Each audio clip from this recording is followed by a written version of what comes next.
జబర్దస్త్ ద్వారా గుర్తింపు తెచ్చుకున్నటువంటి కిరాకు ఆర్పీకి బాబు మోహన్ సారు స్ట్రాంగ్ వార్నింగ్ కాదు పంచు డైలాగులతోటి పంగ వగలేటట్టు చేసిండు. అయితే ఈ ఆర్పీ మీద సీనియర్ నటుడైనటువంటి మాజీ మంత్రి బాబు మోహన్ సార్ జనంతా గట్టిగానే ఫైర్ అయిండు. ఓ ఇంటర్వ్యూలా బాబు మోహన్ సార్ మాట్లాడుకుంటా జబర్దస్త్ లకు రాకముందు నువ్వేందా, నీ బతుకేందా, అసలు నువ్వు ఏం చేసేటోనివి, దిక్కు దివాన లేక రోడ్ల మీద పడగాపులు కాసి అడ్డమైన తిరుగులు తిరిగేటోనివి, నువ్వు అన్నం పెట్టే చెయ్యిని నరుకుతావు, తల్లి పాలు దాగి తల్లి రొమ్ములు గుద్దినట్టు నువ్వు మల్లెమాల ప్రొడక్షన్ ను ఎన్ని మాటలను బయటకు వచ్చి తిండి బాలేదంటావు, చక్కగా చూడరంటావు. ఏం మనిషివా నువ్వు, నీకు అసలు సిగ్గు విషయం ఉన్నదా? గీ తిరిగి ఎవరైనా మాట్లాడతారా? మల్లెమాల అంటే ఏమనుకుంటున్నావు? ఎంఎస్ రెడ్డి సారు చిత్రసీమకే ఆయన ఒక తండ్రి లాంటోడు. ఆయన కొడుకే శ్యాంప్రసాద్ రెడ్డి, ఆయనే ఈ జబర్దస్త్ను నడిపిస్తున్నాడు. ఆ మల్లెమాల ప్రొడక్షన్ ఎంతో మంది నాసొంటి కళాకారులకు కొన్ని లక్షల మందికి తిండి పెట్టి పోషించిందా? ఎట్లా మాట్లాడబుద్ధి అవుతుందా ఆర్పి నీ నోటికి? ఆయనను పట్టుకుని నువ్వు ఎన్నెన్ని మాటలన్నవా? నీకు సిగ్గనిపియదా? ఇన్నేళ్ళు నీకు దిక్కు దివానా లేకపోతే నీకు ఒక ప్లాట్ఫామ్ ను క్రియేట్ చేసింది జబర్దస్త్. గంత మంచి వేదిక నీకు ఇచ్చి నిన్ను 10 మందిలలో పేరుండేటట్టు నిలబెట్టి నీకు 4 దిననీకే సంపాదించుకోనికే స్తోమతను స్థాయిని ఇచ్చినటువంటి ఆ జబర్దస్త్ వేదికని ఇన్ని రోజులు వాడుకొని ఇప్పుడు అడ్డగోలుగా తిడతావు. నీ నోటికి ఎంత, అసలు నీ బతికెంత, నువ్వెంత? నీకు చిన్న పెద్ద అనే తేడా లేదు. ఎవరు కనబడితే వాళ్ళ మీద ఏది పడితే అది అనొచ్చు అని అనుకుని నీ ఇష్టం వచ్చినట్టు ఎక్కడ పడితే అక్కడ మైకు దొరికితే చాలు నమిలి పడదొబ్బుతావు. నువ్వేం మాట్లాడుతున్నావా నువ్వు? ఖబర్దార్ ఆర్పి, నీ మాటలు శాతలన్నీ ఒళ్ళు దగ్గర పెట్టుకో. అన్నం పెట్టినోనికి సున్నం రాయకు.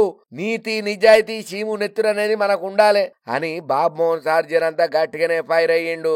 అసలు ఉన్నట్టుండి బాబు మోహన్ సార్ ఈ ఆర్పిని ఎందుకు వేసుకున్నాడనంటే, గతంలో అవకాశాల కోసం ఆర్పి చాలా కష్టాలు పడ్డాడు. పస్తులున్న రోజులు కూడా నేను గడిపినని చెప్పి ఈ కిరాక్ ఆర్పి చాలా సందర్భాలలో మస్తు ఇంటర్వ్యూలలో చెప్పిండు. అయితే అసొంటి మల్లెమాల సంస్థ పిలిచి అవకాశం ఇచ్చుడే కాకుండా ఆర్పిని జీవితంలో ఎదిగేందుకు చాలా సపోర్ట్ చేసింది. అట్లా సపోర్ట్ చేసిన సంస్థను బయటకు వచ్చి అడ్డమైన మాటలు అన్నాడు. ఇక జబర్దస్త్ నుంచి బయటకు వచ్చినాక కొన్ని ఛానళ్లల్లో ప్రోగ్రాంలు చేసిండు. అవి కూడా అంత పెద్ద సక్సెస్ కాలేదు. కాకపోతే ఏ ఇంటర్వ్యూకు పోయినా కూడా టార్గెట్ మీద మాట్లాడుతుండే మల్లెమాల పైన. ఆర్టిస్టులను పెట్టుకుని లక్షలు సంపాదిస్తున్నది మల్లెమాల సంస్థ. మాకు సరిగ్గా ఏం చూసుకుంటలేదు, మాకు సరైన భోజనం పెడతలేరు, మాకు కావాల్సిన గౌరవం ఇత్తలేరు, మమ్మల్ని బిచ్చపోల కంటే ఘోరంగా చూస్తుంది, ఒక తిండి బాగుండదు, ఓ మాట్లాడే పలకరింపులు బాగుండదు, ఎవడికి వాడే పెద్ద అనే ఫీలింగ్లలో ఉంటారు, మరీ మనుషులను బానిసలుగా మారుస్తారు. అసలు మల్లెమాలంతా వరస్ట్ ప్రొడక్షన్ హౌస్, నాకు తెలిసి ఇంకోటి లేదు. నానగ్రామగూడ నుంచి తుగుగూడకు వచ్చినా కూడా అక్కడ కూడా ఫుడ్ వేస్టే ఉన్నది. ఆ ఫుడ్ క్యాటరింగ్ ఎవరికి ఇస్తారో ఎన్నిసార్లు చెప్పినా వాడు ఇననే ఇనడు. వాళ్ళ గురించి ఎన్నిసార్లు నేను చెప్పినో నాకు తెలుసు. అయినా కూడా వాళ్ళు మారలేదు. కళాకారులను హీనంగా చూసుకుంటా కళాకారులకు అడ్డమైన తిండిని పెడుతుంటారు ఈ మల్లెమాలోళ్ళు. మంచిగా కష్టపడి పని చేసిన వాళ్ళకు కడుపు నిండా తిండి పెట్టాలి. అట్లా ఎప్పుడు మల్లెమాల పెట్టదు. వాళ్ళు ఒక స్థాయి ఉన్నోళ్ళనే మంచిగా చూసుకుంటారు. కింద స్థాయి కళాకారులను అయితే మొత్తం జూనియర్ ఆర్టిస్టుల కంటే అధ్వానంగా చూస్తారని చెప్పి చాలా సార్లు టీవీలో ముంగడ చెప్పిండు. అయితే అవన్నీ మరి బాబు మోహన్ సార్ కు ఎందుకు గుర్తొచ్చింది, లేకపోతే వీళ్ళిద్దరి మధ్యన ఇన్నర్ గా లొల్లులు పంచాయతీలు ఏమన్నా ఉన్నాయని తెలియదు. కానీ ఉన్నట్టుండి మాత్రం బాబు మోహన్ సార్ వేరే ఇంటర్వ్యూలలో అనుకోకుండా చెప్పకనే ఈ ముచ్చటను ఎందుకు చెప్పిండు అనేది ఎవరికి అర్థమైతలేదు. సరే, ఏదేమైనా ఎవరికి జరిగిన అనుభవాలు వాళ్ళకు. నీకు మల్లెమాల మంచిగా ఉండొచ్చు, ఆయనకు మంచిగా లేదని అనిపించవచ్చు. నీకు మంచిగా అనిపించినట్టు అందరికి మంచిగా అనిపించాలని లేదు కదా. ఆయనకు ఆ మల్లెమాల మంచిగా అనిపించలేదు, ఆయన అందులో పని చేసిండు, ఆయన కొన్ని అనుభవాలు ఎదురైనాయి కాబట్టి అది వేదికల మీద వాల్చుకున్నాడు, తప్పు లేదు. నీకు మల్లెమాలతోటి మంచిగా పని చేసిన అనుభవాలు ఉండొచ్చు, నువ్వు నీ తరపున చెప్పొచ్చు. కానీ నువ్వెంత, నీ బతికెంత, నీ స్థాయి ఎంత అని అవతలోని జడ్జి చేయొచ్చు. నన్ను అట్లా ఇంత పెద్ద మనిషివి, ఇంత ఏజ్కొచ్చినా నువ్వు ఏం సాధించినావు జీవితంలో? ఇప్పుడు అందులో ఉన్నటువంటి తప్పేంటిది ఒప్పేంటిది నువ్వు తెలియగల్లో నువ్వైతే విచారణ చేసుకో.